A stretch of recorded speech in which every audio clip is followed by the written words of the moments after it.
Hello friends, welcome to SSC coaching centre. दोस्तों, आज की वीडियो में बात करेंगे लाभ हानि के प्रश्नों की। दोस्तों, कल भी मैंने लाभ हानि का वीडियो बनाया था, परसों भी बनाया था और आज फिर से लेकर के आ गया।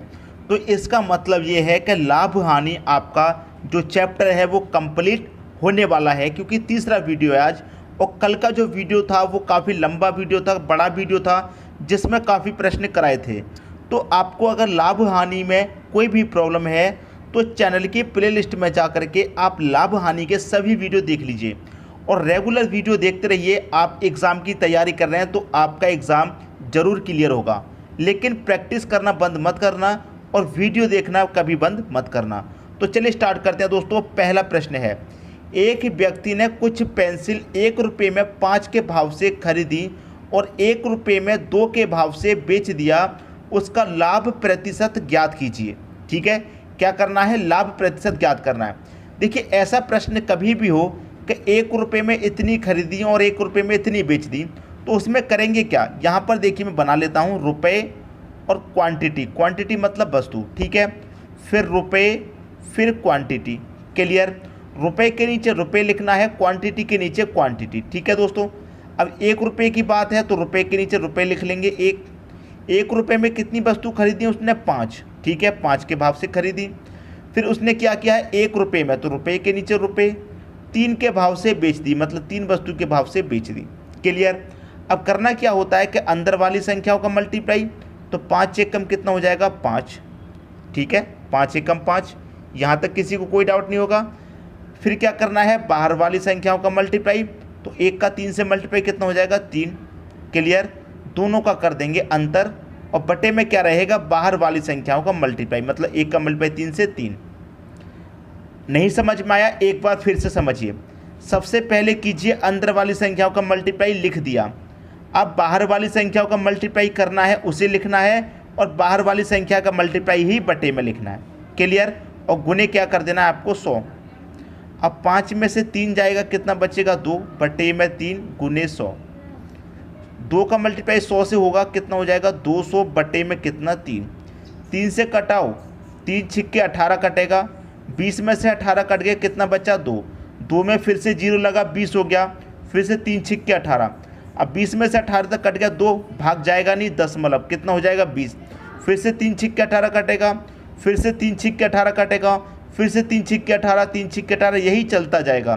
तो यही चलता जाएगा तो इसको हम क्या लिख सकते हैं? 66 दशमलव, ये 6 चलता जाएगा तो इसको हम क्या लिख सकते हैं? 67 लिख सकते हैं कि नहीं?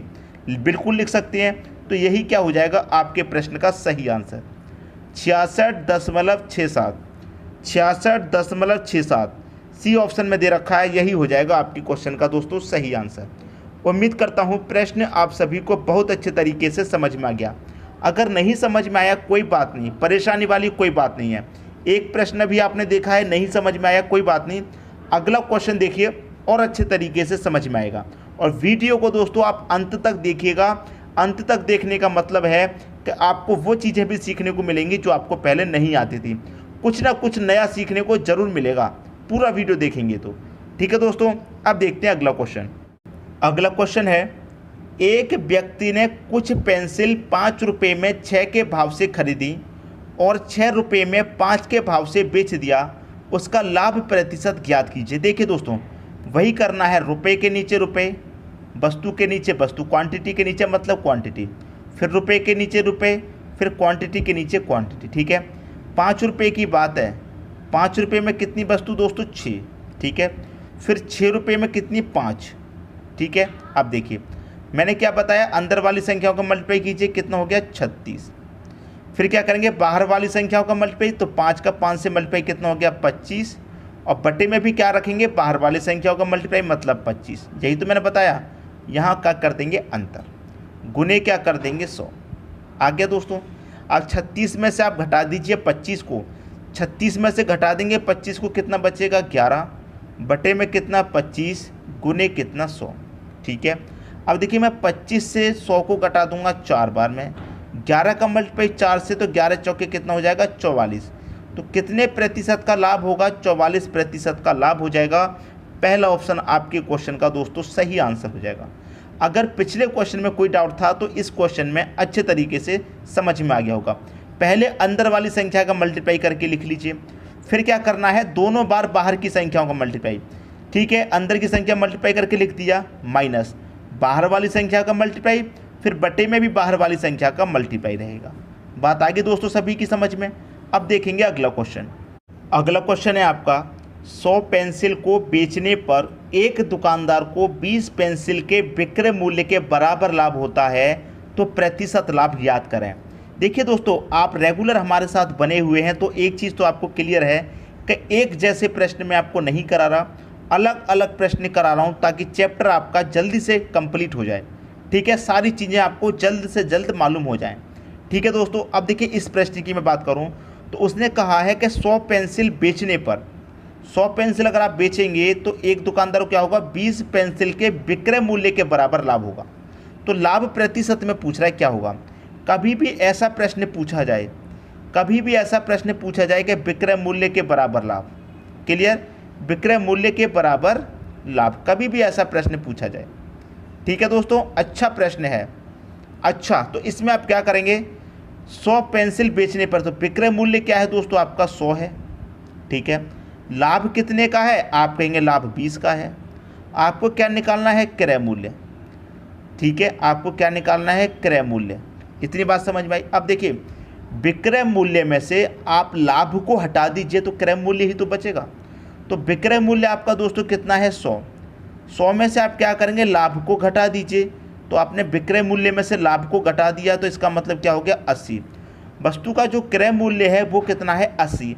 मतलब 80 रुपये की चीज़ को वो 100 रुपये में बेच रहा है, तभी तो 20 का लाभ हो रहा है। ठीक है, कितने का लाभ हो रहा है दोस्तों, लाभ हो रहा है 20 का। लाभ या हानि किस पर निकलता है, क्रय मूल्य पर, तभी तो हमने क्रय मूल्य निकाला है। तो क्रय मूल्य कितना है, 80। ठीक है, प्रतिशत में पूछ रहा लाभ, तो क्या करेंगे, 100 से मल्टीप्लाई। क्लियर। अब 20 से मैं 80 को अगर कटाऊंगा तो 4 बार में कटेगा, 4 से 100 को कटाऊंगा तो ये 25 बार में कटेगा। तो 25% का क्या हो जाएगा, आपका लाभ हो जाएगा। ये आपका आंसर हो जाएगा 25। पहला ऑप्शन हो जाएगा आपके क्वेश्चन का दोस्तों सही आंसर। उम्मीद करता हूँ सभी को प्रश्न बहुत अच्छे तरीके से दोस्तों समझ में आ गया होगा। अब देखेंगे अगला क्वेश्चन। अगला क्वेश्चन है, एक कपड़ा व्यापारी 33 मीटर कपड़ा बेचकर 11 मीटर कपड़े के विक्रय मूल्य के बराबर लाभ कमाता है, तो प्रतिशत लाभ ज्ञात करें। मैंने अभी अभी क्या बताया, जब भी प्रश्न ऐसा पूछा जाए कि विक्रय मूल्य के बराबर लाभ, कभी भी पूछा जाए, क्या पूछा जाए दोस्तों, अभी अभी मैंने बताया, कभी भी पूछा जाए विक्रय मूल्य के बराबर लाभ, कभी भी ये प्रश्न पूछा जाए तो देखिए विक्रय मूल्य क्या है, 33 मीटर कपड़ा बेचकर, तो विक्रय मूल्य क्या हो गया आपका 33। लाभ कितने का है, 11 का। आपको क्या निकालना है, क्रय मूल्य। ठीक है, तो क्रय मूल्य कैसे निकालेंगे, विक्रय मूल्य में से घटा देंगे जो लाभ है उसको, क्रय मूल्य पता चलेगा। 33 में से 11 घटा देंगे तो क्रय मूल्य कितना हो गया, 22। अब देखिए लाभ कितने का है, लाभ तो आपका 11 का है, किस पर, क्रय मूल्य पर होता है, तो क्रय मूल्य आपका कितना है, 22 है। प्रतिशत निकालने के लिए 100 से कर दो मल्टीप्लाई। क्लियर। अब देखिए 11 से मैं कटाऊंगा 22 को 2 बार में कटेगा, और 2 से कटाऊंगा 100 को 50 बार में कटेगा। तो इसका मतलब क्या है, 50% का क्या होता है, उसको लाभ होता है। सी ऑप्शन हो जाएगा आपके प्रश्न का दोस्तों सही आंसर। उम्मीद करता हूं मैं सभी को प्रश्न अच्छे समझ में आ गया होगा। ठीक है दोस्तों, अब देखेंगे अगला क्वेश्चन। अगला क्वेश्चन है आपका, 12% छूट देने के बावजूद 32% लाभ कमाने के लिए दुकानदार को अपनी वस्तु पर लागत मूल्य से कितना प्रतिशत अधिक मूल्य अंकित करना चाहिए। देखिए दोस्तों, एक तो होता है आपका कॉस्ट प्राइस और एक होता है आपका मार्क प्राइस। मार्क प्राइस होता है आप कोई भी वस्तु खरीदते हैं उस पर जो रिटेल प्राइस पड़ा होता है वो होता है मार्क प्राइस। आप किसी भी दुकान पर गए, आपने कुछ खरीदा और उस पर जो मूल्य पड़ा हुआ है, मान लीजिए 200 रुपये पड़ा हुआ है, ठीक है, तो वो चीज़ आपको कितने में मिल रही है, 200 रुपये में। तो दुकानदार को आपको 200 रुपये देने हैं, लेकिन उसी 200 रुपये में दुकानदार का लाभ भी तो शामिल है, तभी तो आपको वो 200 में बेच रहा है। तो जो वस्तु पर मूल्य पड़ा होता है आपको उतने की ही खरीदनी है, तो दुकानदार को फिर भी फ़ायदा हो रहा है। ठीक है, तो पहले से ही उसने अपने फ़ायदे का पहले से ही मूल्य उस पर डाल रखा है वस्तु पर जब वो बेच रहा है। तो यही पूछ रहा है कि 32% का लाभ कमाने के लिए उसे कितना मूल्य वस्तु पर मार्क करना चाहिए। ठीक है दोस्तों, अब देखिए 12% छूट देने के बाद, अब देखिए छूट का मतलब क्या है, हानि, तो 100 में से घटा करके लिखते हैं, इतनी बात आपको मालूम है। तो 100 में से क्या कटेंगे, 12 की छूट दे रहा है तो 12 घटा के लिखेंगे। ठीक है, और यहाँ पर 32% लाभ कमाना है तो लाभ का मतलब क्या है, 100 में जोड़ के लिखेंगे। क्लियर इतनी बात? ठीक है, अब 100 में से मैं 12 घटा दूंगा, कितना हो जाएगा 88।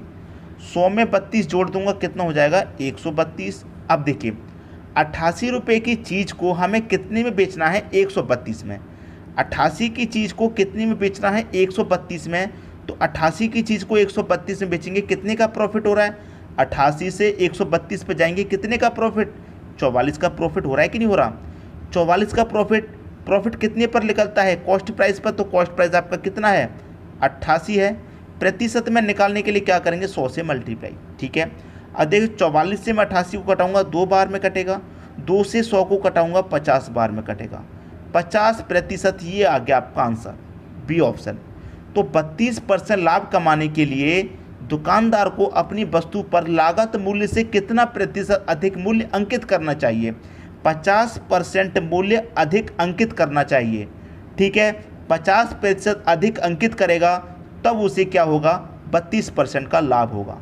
तो उम्मीद करता हूं कि ये प्रश्न सभी को बहुत अच्छे से आ गया होगा, और ये प्रश्न बहुत इम्पोर्टेंट है क्योंकि बहुत बार ये प्रश्न एग्ज़ाम में पूछे जाते हैं, भर भर के पूछे जाते हैं दोस्तों। ये प्रश्न सभी एग्ज़ाम में आते हैं।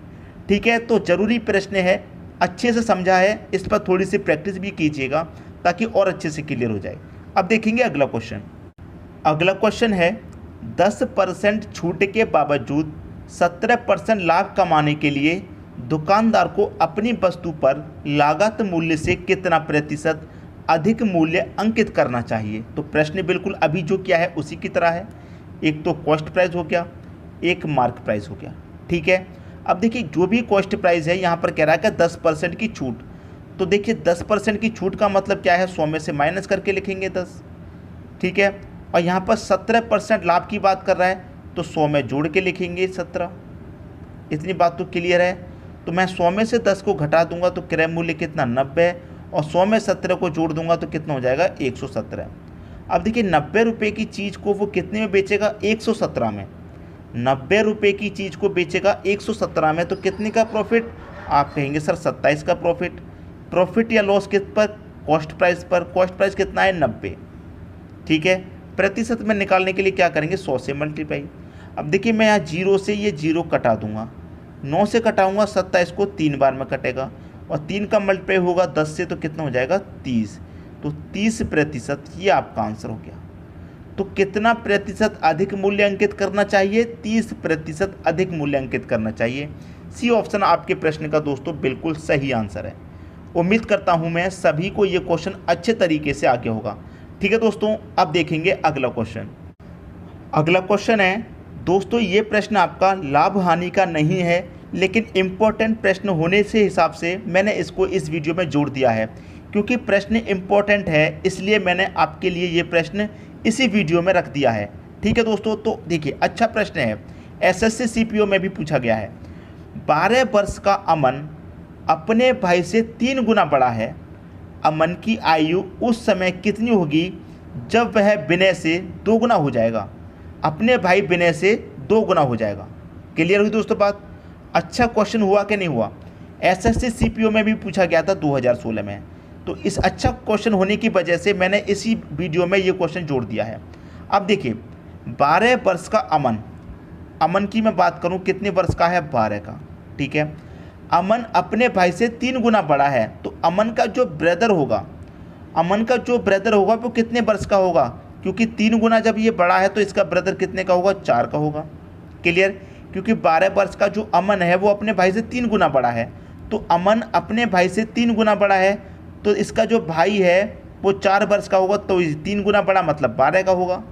क्लियर इतनी बात? अब देखिए फिर क्या कह रहा है, अमन की आयु उस समय कितनी होगी जब वह विनय से 2 गुना हो जाएगा। विनय कौन है? अमन का भाई है, यही विनय है। ठीक है, तो अमन की आयु उस समय कितनी होगी जब वह विनय से 2 गुना हो जाएगा। अब देखिए ऐसे प्रश्न को क्या करेंगे, ऑप्शन से सॉल्व।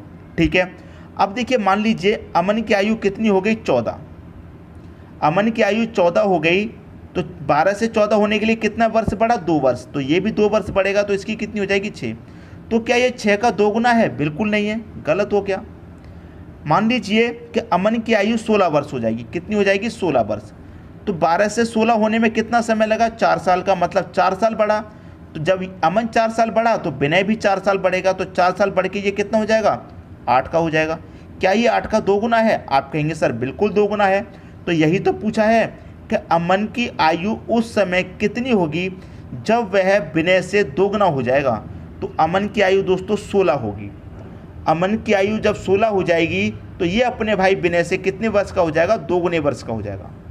बात आ गई दोस्तों सभी की समझ में। उम्मीद करता हूँ मैं सभी को क्वेश्चन अच्छे तरीके से समझ में आ गया होगा।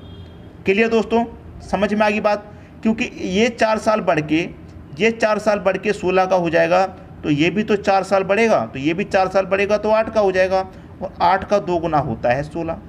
तो कंडीशन को सेटिस्फाई कर रहा है। अच्छा प्रश्न था, उम्मीद करता हूँ सभी को प्रश्न अच्छे तरीके से समझ में भी आ गया होगा। दोस्तों यदि वीडियो पसंद आया तो लाइक करें और दोस्तों में भी शेयर करें। यदि आपने हमारे चैनल को अभी तक सब्सक्राइब नहीं किया है तो कर लीजिए और बेल आइकन का बटन भी दबा दीजिए दोस्तों। धन्यवाद।